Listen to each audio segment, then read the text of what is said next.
Kumusta sa lahat mga kaibigan? Ngayon, ipapakita ko kung paano gumawa ng bagong Gmail account.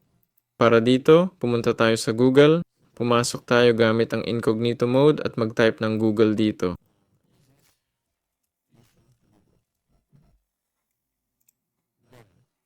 Susunod, i-click ang button na mag-login.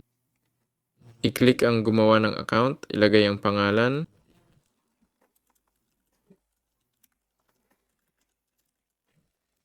apelyido, i-click ang susunod, ilagay ang petsa ng iyong kapanganakan, i-click ang susunod, piliin ang email address dito. Pwede ring gumawa ng sarili, hindi yung inaalok nila.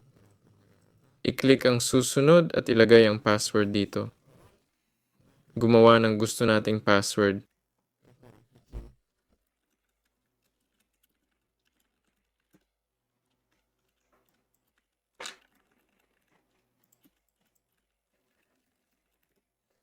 I-click ang susunod at i-scan ang QR code sa telepono.